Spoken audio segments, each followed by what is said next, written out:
Bonjour, bonjour à tous. Bonjour à tous. Bienvenue sur ce webinaire. On va attendre quelques minutes que tout le monde puisse se connecter. En tout cas, on est ravis de vous retrouver.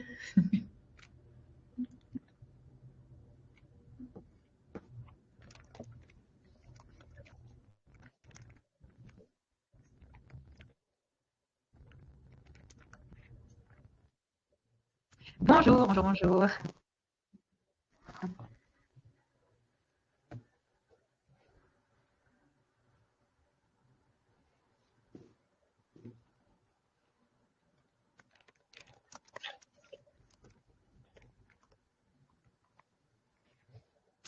Bonjour à ceux qui se connectent. Le nombre de Bonjour, participants augmente.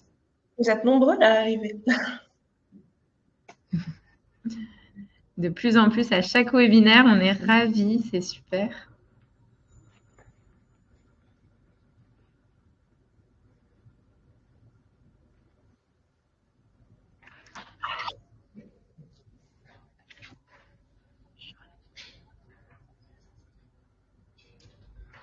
Non, mais c'est bon.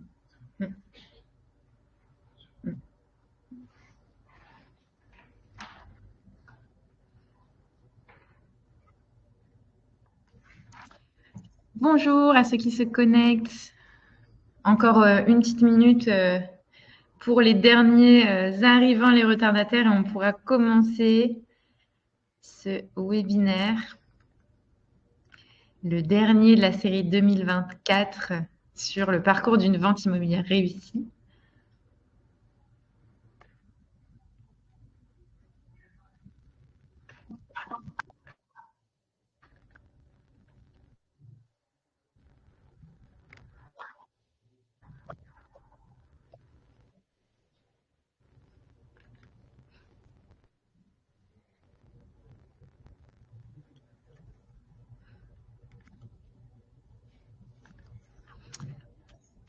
Bonjour, bonjour au dernier. On attend encore quelques secondes.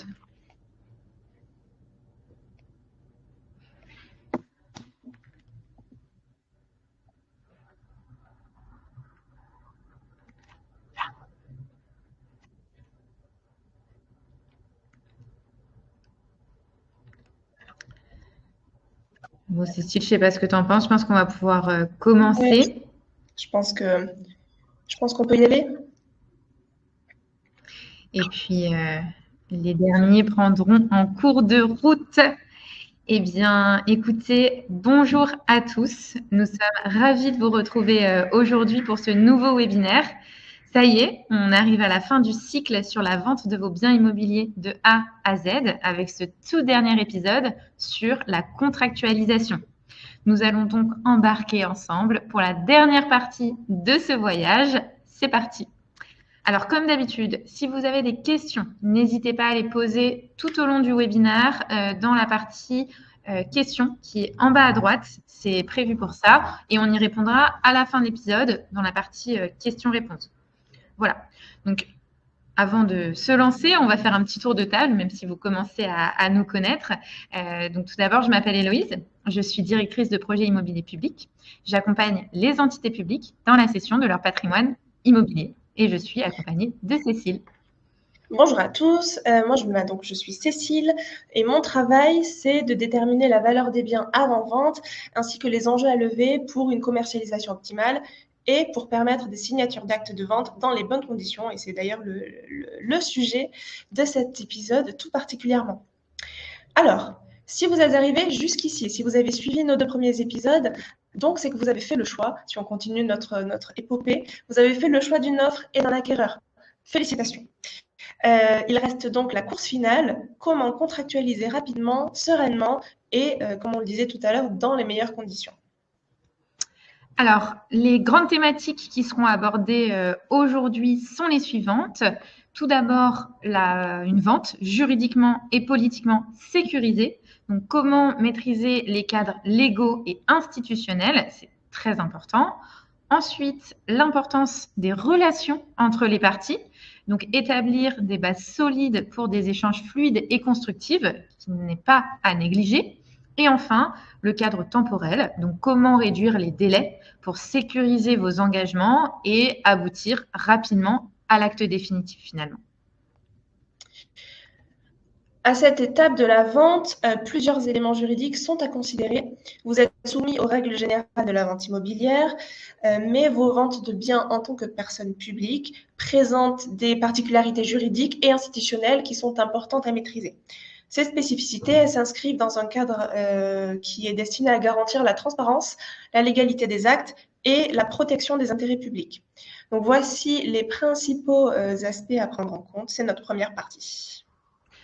Avant de rentrer dans le détail, un petit rappel des règles générales. Vous le savez peut-être, comme toute vente immobilière, les transactions qui impliquent une collectivité locale ou une personne publique sont soumises aux dispositions du Code civil. La promesse de vente et l'acte de vente, elles doivent être rédigées par un notaire, ce qui garantit la sécurité juridique de l'opération. On reparlera du rôle du notaire un peu plus tard dans cet épisode en détail. Certaines personnes publiques, vous allez nous dire, ont la possibilité sinon de passer par un acte administratif et donc de se dispenser de notaire. C'est possible. Néanmoins, même si c'est une option qui a des avantages, nous, en tout cas, on vous conseille dans la majorité des cas, il y a toujours des exceptions, de passer par un notaire. En tout cas, en tant que personne publique et en tant que vendeur, vous devez respecter des règles supplémentaires liées à votre statut juridique. Ces règles, elles sont notamment fixées par soit le Code général des collectivités territoriales, si vous êtes une collectivité, le Code du domaine de l'État, pour les biens qui appartiennent à l'État ou à ses établissements publics, et les règles relatives au déclassement des biens du domaine public. Donc, on va se concentrer ici sur certains des points clés de l'aspect légal d'une transaction immobilière. Et Cécile, je te laisse commencer par le premier point. Oui, on va commencer par la délibération. Avant toute vente, l'assemblée délibérante de la collectivité doit adopter une délibération qui valide l'opération. Donc cette délibération, elle constitue un acte juridique essentiel qui autorise la vente déjà et fixe les conditions essentielles de l'opération, donc le prix, les modalités, etc.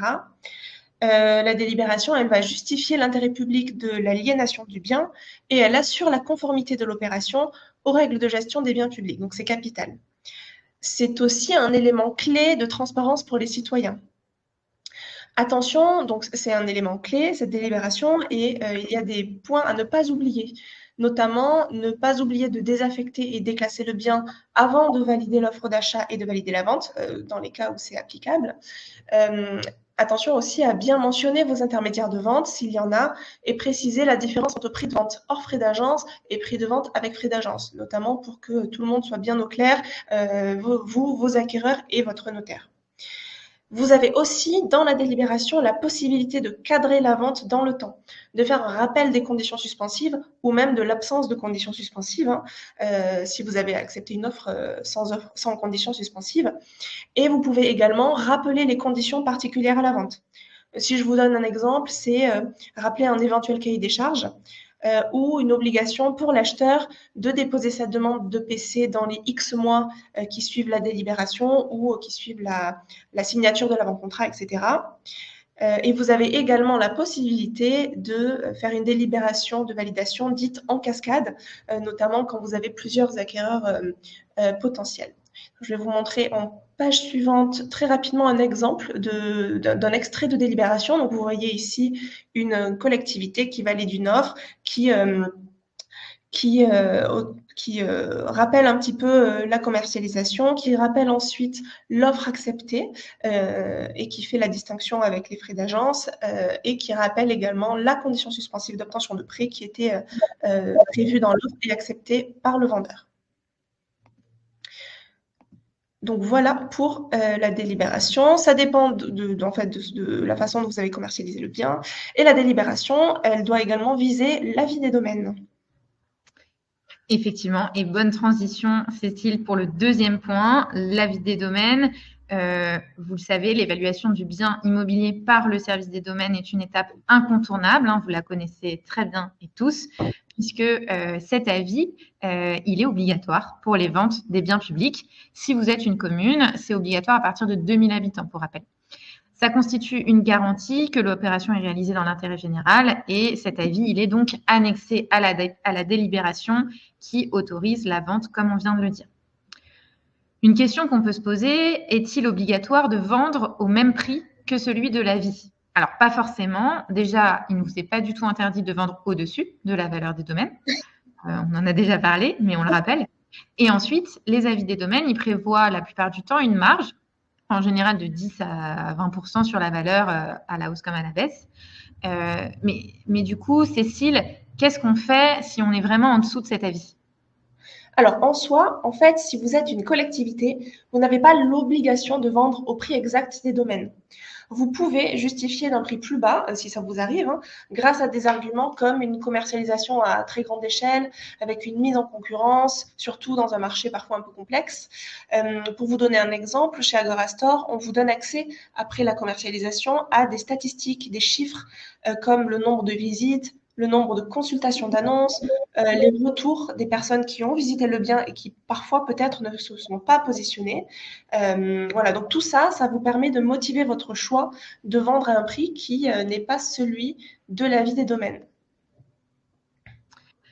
Alors, si vous êtes l'État, c'est un peu différent. Vous connaissez vos obligations et vous savez qu'en tant que partenaire d'Agorastore, on est également prêt à vous accompagner à ce sujet. Attention cependant au délai. Parce que globalement, tout délai trop long avant validation d'une offre d'achat ou avant la signature d'un avocat-contrat, ça augmente le risque de désistement des acquéreurs. Donc, anticipez bien ce point. Autre sujet très important, Cécile, les diagnostics. Oui, tous les diagnostics que vous avez fait réaliser pour la commercialisation sont à annexer au compromis ou à la promesse de vente. La plupart seront probablement toujours valides au moment de la signature. Il est possible cependant que certains doivent être renouvelés. C'est souvent le cas des états parasitaires, donc techniquement termites, mérules et compagnie. Ils sont valables 6 mois, donc ça passe très vite. Et le diagnostic plomb, voilà, parfois on se fait surprendre aussi. Si vous avez du plomb dans le diagnostic, enfin dans l'immeuble, le diagnostic n'est valable qu'1 an. Donc, ça peut, sur des cycles de vente qui peuvent parfois être un peu longs, vous pouvez avoir à refaire dans cette période-là le diagnostic plomb. Également, parce que sinon c'est trop simple, les réglementations pour certains diagnostics peuvent également changer très vite. Si je vous donne par exemple l'assainissement collectif, les communes ou les agglos peuvent décider que la réalisation du contrôle de conformité est obligatoire pour vendre et peuvent décider presque, j'ai envie de dire presque n'importe quel moment, ça peut changer. On a eu le cas à Fourmies, par exemple, donc c'est une commune dans le nord de la France, et en fait, la réglementation avait changé pendant le temps de contractualisation de la vente.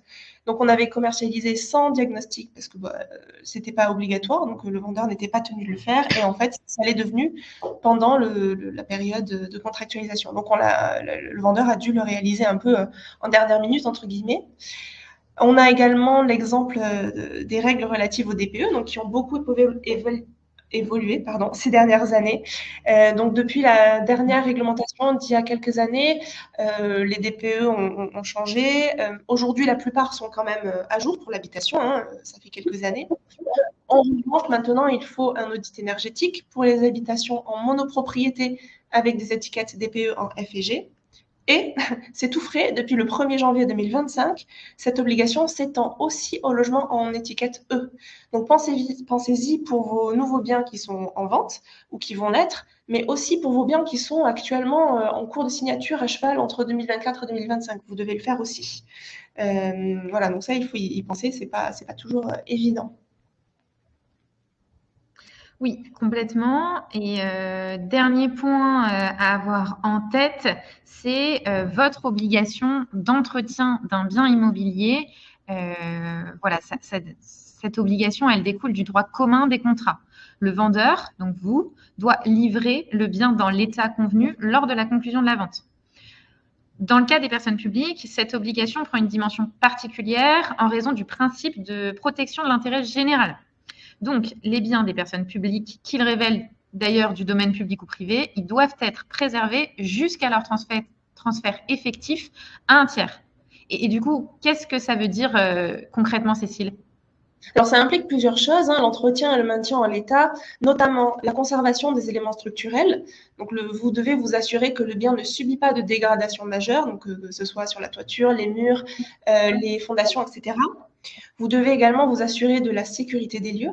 Le bien ne doit pas présenter de risque pour l'acquéreur ou des tiers. Et le respect des conditions contractuelles. Donc, si le bien est vendu avec des équipements ou des aménagements précis, ceux-ci doivent être maintenus en état de fonctionnement. Voilà, si vous vendez un bien avec un chauffage qui fonctionne ou un garage, un portail électrique qui fonctionne, ils doivent fonctionner au moment de la signature aussi. Cette obligation, donc, elle s'applique jusqu'à la date de transfert de propriété qui correspond à la signature de l'acte authentique chez le notaire. Entre la signature de l'avant-contrat et celle de l'acte définitif, vous restez responsable de l'entretien de votre bien. Il y a des risques en cas de non-respect. Héloïse, si tu veux nous en parler un petit peu. Oui, tout à fait. Merci Cécile d'avoir précisé voilà, ce que ça voulait dire. En tout cas, les risques, ils sont divers. Ils peuvent être déjà financiers, effectivement. Si vous ne conservez pas le bien dans son état, l'acquéreur peut se rétracter, il peut renégocier, il peut demander des prises en charge des travaux. Il y a un risque juridique également qu'il faut avoir en tête. Alors, c'est plus rare, mais on vous le mentionne quand même pour que vous le sachiez. L'action en responsabilité contractuelle, l'acquéreur, il peut intenter une action en justice pour obtenir des dommages et intérêts si le non-entretien du bien lui cause un préjudice. Donc, en cas de manquement grave, le tribunal, il peut prononcer la résolution de la vente, c'est-à-dire l'annulation du contrat, finalement. Donc voilà, attention quand même. Et puis, finalement, aussi l'atteinte à l'image de la personne publique.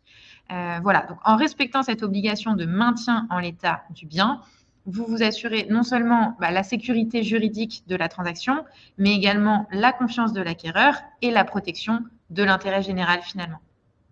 Oui, et ça nous permet d'ailleurs de faire une transition vers la deuxième partie donc, de notre webinaire qui concerne les relations entre les parties. En fait, cultiver de bonnes relations permet de prévenir les conflits et les incompréhensions entre les différents acteurs impliqués. Et donc, c'est ce qui permet d'avancer sereinement vers la signature de l'acte. Faisons un petit tour de table, Héloïse, des parties prenantes dans la vente. Et oui, on va commencer par le vendeur. Et le vendeur, c'est vous, tout simplement. Donc, en tant que vendeur, vous avez des responsabilités et des devoirs. On en a déjà un petit peu parlé. Et vous devez également communiquer toutes les informations sur le bien et le plus tôt possible, et aussi au fur et à mesure de la contractualisation. Ça, c'est très important. Le maintien en l'état du bien ainsi que le renouvellement des diagnostics, on en a parlé, sont à votre charge et de votre responsabilité. Mais vous avez également des attentes et c'est normal. Vos attentes, généralement, c'est que la vente se fasse dans les meilleurs délais et qu'elle soit sécurisée juridiquement. Et là-dessus, vous pouvez vous appuyer sur la deuxième partie prenante, Cécile, votre notaire. Oui, c'est là qu'il intervient. C'est votre conseil juridique. Très important. Il ou elle doit s'engager à faire toutes les vérifications nécessaires, donc l'origine de propriété, la mainlevée des inscriptions ou des créances s'il y en a, la vérification de l'origine des fonds, etc., etc. Et il va proposer une rédaction claire et juste dans des délais maîtrisés.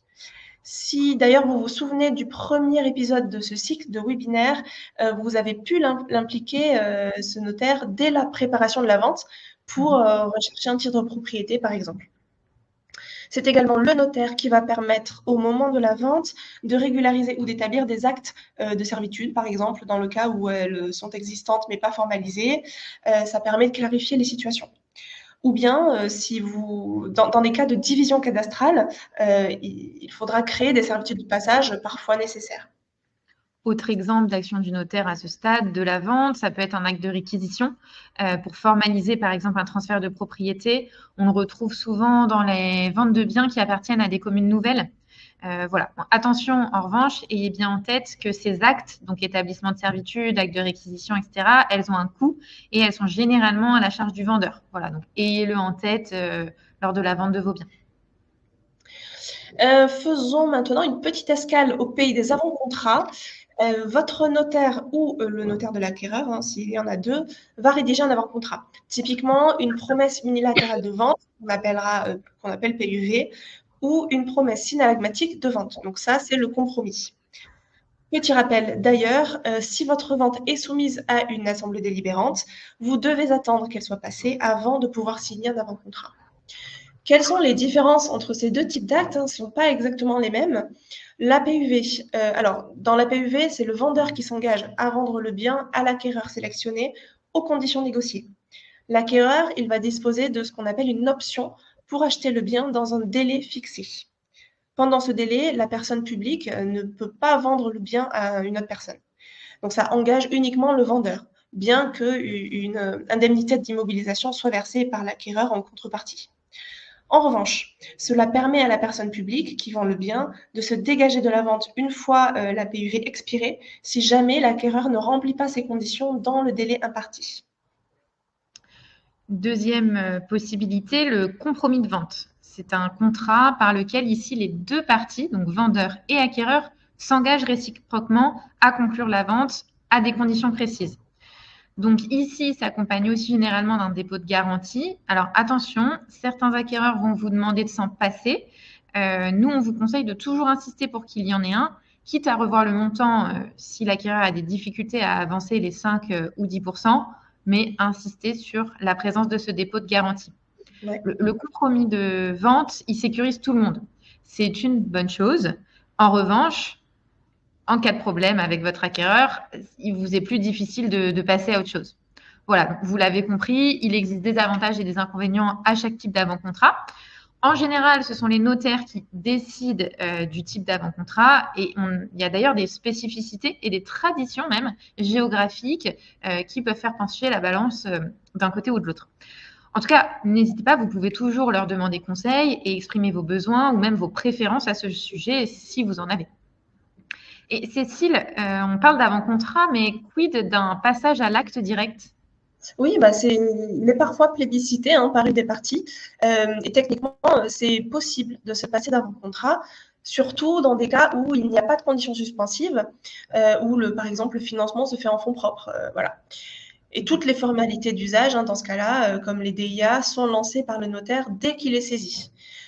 Pour qu'un passage à l'acte soit possible, par contre, il faut que l'ensemble des parties soient d'accord. Attention, cependant, se passer d'avant-contrat peut certes faire gagner du temps et parfois de l'argent, mais la vente manquera de cadre. Pour vous donner un exemple volontairement pessimiste ici, l'acquéreur pourrait temporiser, il pourrait changer d'avis, renégocier, disparaître dans la nature. Donc on a vraiment une vente qui est plus incertaine. Et même si on n'envisage pas le pire, vous êtes un peu plus dans le flou jusqu'au moment de la signature de l'acte de vente. C'est donc une option qui est tout à fait possible. Mais attention à bien se poser toutes les questions et à établir un climat de confiance et de communication régulière avec tout le monde. Hyper clair. Merci Cécile. Donc, vous l'avez compris, ce qui est important, c'est de communiquer régulièrement avec votre notaire, finalement. Donc, n'hésitez pas également à lui indiquer dès le départ et tout au long de la vente si vous avez des impératifs de calendrier, notamment pour des raisons de budget, de comptabilité publique. Si vous avez besoin de signer la vente avant la fin de l'année civile, mentionnez-le à votre notaire. Et enfin, ne l'oubliez pas, vous avez aussi le droit de savoir où en est votre dossier, d'avoir des informations précises sur les démarches en cours. Donc voilà, échangez avec lui. Partie prenante suivante, Cécile? Oui, on va parler de l'acquéreur rapidement, que vous connaissez en général à ce stade. L'acquéreur, il a des droits, mais il a aussi des devoirs. Notamment, il doit prendre connaissance de tous les éléments à sa disposition, notamment les diagnostics. Il s'engage aussi à engager ses démarches dans les délais convenus dans la promesse et à communiquer sur les étapes des démarches en cours. En cas de difficulté, il doit également vous en faire part, notamment si des extensions de délai sont nécessaires, que ce soit pour obtenir un prêt parce que c'est un peu plus difficile ou plus long que prévu, ou parce que pour des raisons d'autorisation d'urbanisme, il doit apporter des éléments d'information supplémentaires ou modifier sa demande auprès des services d'urbanisme. C'est pourquoi une relation de travail en bonne intelligence est importante et en cas de difficulté de communication ou d'incompréhension, ça peut arriver, vous pouvez vous faire aider de votre intermédiaire. Bonne transition sur la dernière partie prenante de cette vente, le mandataire. Donc, le mandataire, il vous aide à gérer la transaction en mode projet.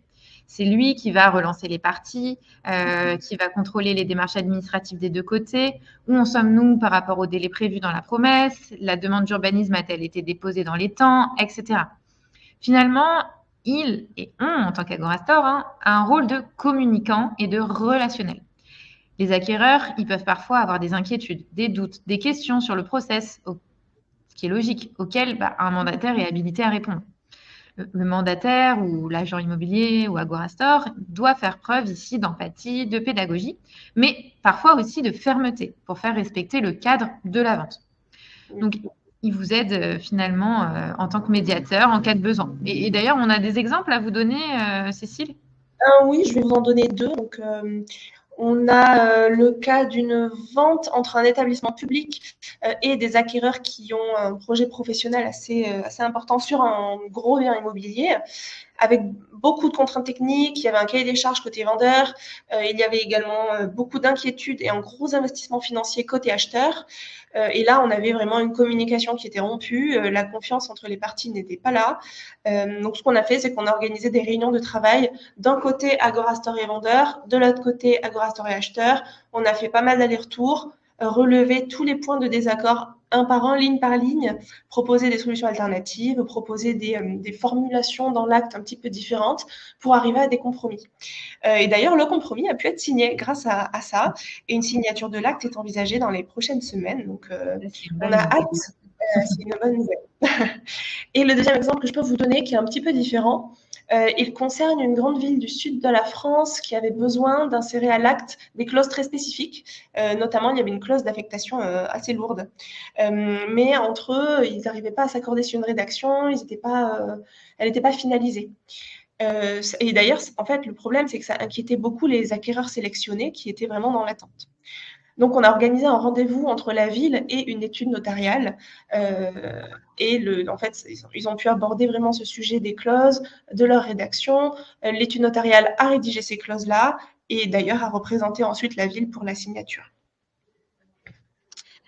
On a parcouru une bonne partie des obligations légales, Cécile, je pense, du rôle également de chacune des parties de la vente d'un bien immobilier pendant cette période donc, de contractualisation.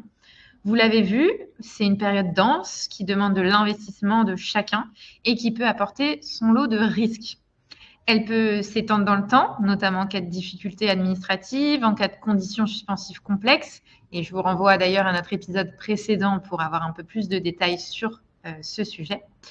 Donc la dernière partie de cet épisode, elle va prendre la forme d'un petit récapitulatif des bonnes pratiques pour vous aider à maîtriser et cadrer les délais. Donc, première bonne pratique, premier tips qu'on vous recommande, c'est d'établir un calendrier prévisionnel. En effet, on vous recommande fortement de dresser un échéancier détaillé dès le début du processus et en collaboration avec toutes les parties impliquées, mandataires, services internes, etc.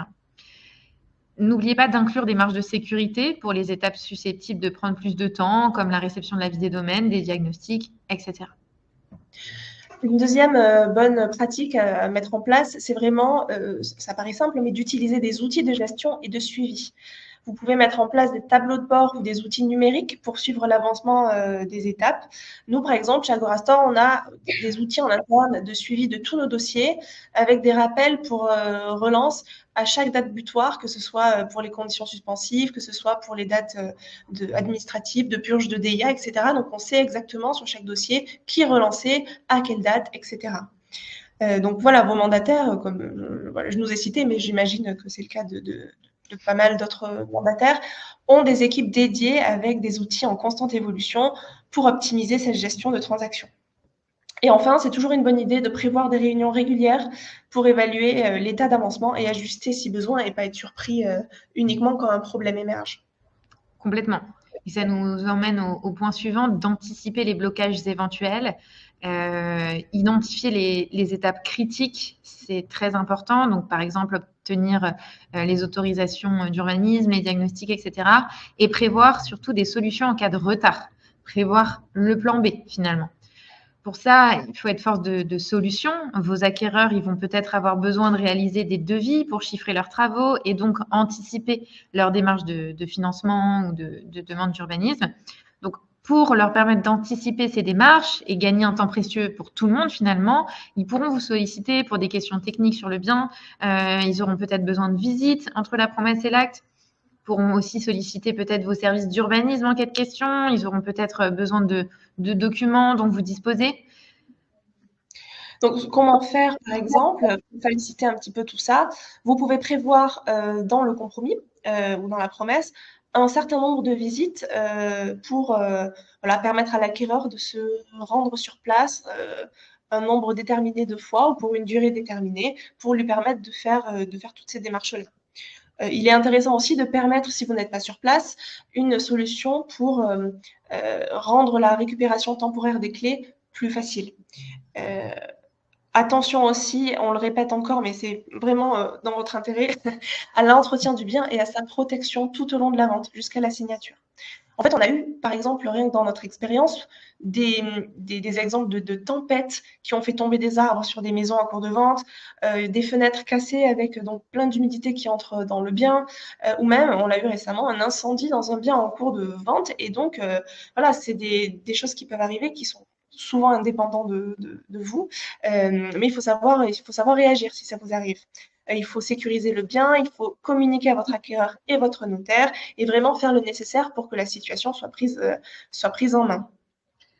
Un conseil, finalement, Cécile, si je peux conclure cette partie, c'est n'attendez pas que ça soit l'acquéreur qui vous fasse remarquer qu'il y a un problème. Anticipez, anticipez, anticipez.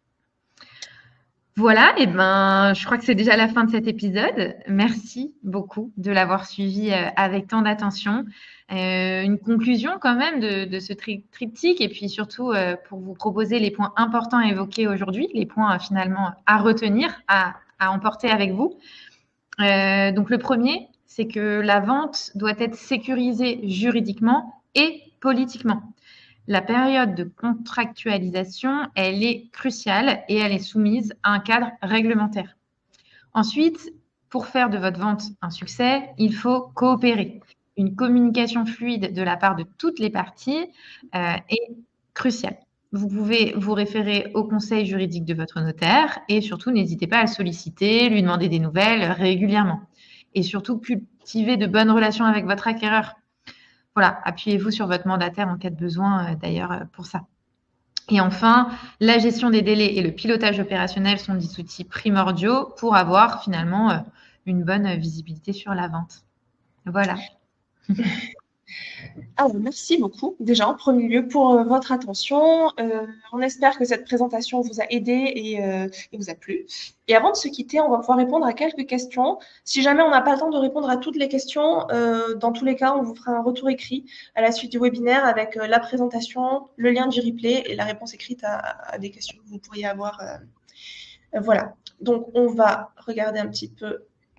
Oui, je vois, Cécile, qu'on a une question sur les délibérations. Peut-on, dans une même délibération, déclasser le bien et valider la vente ou doit-on prendre deux délibérations à deux périodes différentes? Très bonne question. Très bonne question que beaucoup de collectivités se posent.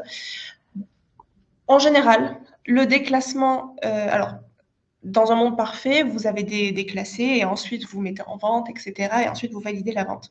Mais c'est totalement possible de faire ça dans la même séance. Attention à juste bien commencer par le déclassement et ensuite de valider la vente. Voilà, faut que ça figure bien dans cet ordre-là de façon très séparée. Et dans ce cas-là, il n'y a pas de problème. Super. Merci Cécile. Autre question, quel outil utilisez-vous pour aider les collectivités à gérer la contractualisation? on va donner l'exemple chez Agorastor, hein, puisqu'on le connaît bien. Déjà, il y a des équipes dédiées qui sont au contact de toutes les parties impliquées. Donc, on a des gens qui sont en lien avec le vendeur, des personnes qui sont en lien avec les acheteurs et avec les notaires. Il y a des relances hebdomadaires qui sont faites, que ce soit sur les parties impliquées, donc celles dont on a parlé tout à l'heure, vous, l'acquéreur, le notaire, etc. Mais aussi des tiers, hein, si on a besoin d'appeler un diagnostiqueur, si on a besoin d'appeler le service urbanisme, on a même déjà appelé des banquiers pour savoir où on est de près. Voilà, on a des outils internes de type CRM. Donc, je ne sais pas si vous connaissez Salesforce, par exemple. Donc, on a des rapports dont je vous parlais tout à l'heure qui sont mis à jour avec des alertes sur tous les dossiers. Et qu'est-ce que je peux vous dire d'autre? Des réunions hebdo en interne 2 fois par semaine et des points réguliers avec tout le monde. Voilà, donc ça, c'est un petit état des lieux de notre service sur cette partie de la vente. Tout à fait. Je vois une autre question sur à nouveau le déclassement et qui est aussi une bonne question et clairement on va dans un sens. En cas de doute sur l'appartenance au domaine public ou privé, il n'y a pas de risque à déclasser le bien par sécurité. Oh, très bonne question. Je suis ravie que vous la posiez. Non, aucun risque. Vraiment, faites-le si vous avez un doute. En plus, c'est assez simple maintenant de déclasser. J'avais un notaire qui me disait un jour que il y avait encore une ancienne vision du déclassement qui était complexe. Mais aujourd'hui, non, c'est vraiment possible. Et au moindre doute, faites-le. C'est vraiment, ça vous sécurisera sur la suite. Et même d'ailleurs, nous, on dit toujours mieux vaut 2 fois qu'une. Donc, si vous avez un doute, peut-être que ça a déjà été fait, faites-le une seconde fois. Il n'y a pas de risque. En revanche, si vous ne l'avez pas fait, là commence le risque. C'est ça. En fait, déjà, si vous ne retrouvez pas de délibération de déclassement, c'est que peut-être il y a un sujet. Donc, déclassez. Vraiment, vous ne risquez rien. Je vois une question aussi sur l'avis des domaines. Auriez-vous une base légale sur la vente d'un bien à un prix inférieur à l'avis des domaines?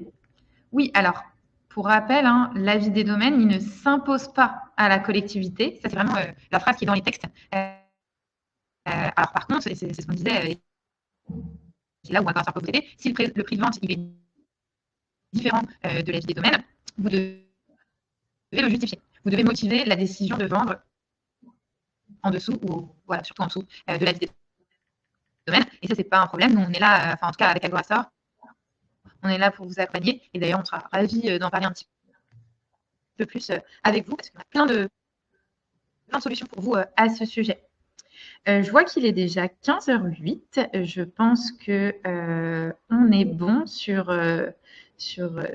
les questions. Ah. Est-ce que vous m'entendez? Ouais, c'est un peu haché, mais je vais conclure si tu veux, comme ça. Mince, j'ai une petite coupure, j'en suis navrée. Mais oui, je te laisse conclure. Oui, donc j'ai vu des questions, je pense, sur le support du webinaire. Oui, il sera bien transmis. Vous aurez la présentation et vous aurez la retranscription, enfin la rediffusion. Donc ça, vous pourrez regarder ça. Et voilà. Et ensuite, dernière question que je vois. Avez-vous des exemples de délibération? Oui, vous pouvez nous écrire, envoyez-nous un mail et on vous envoie des modèles. Voilà, on en a plein. Et je pense que voilà, on a répondu à la plupart des questions. Je vous remercie encore une fois.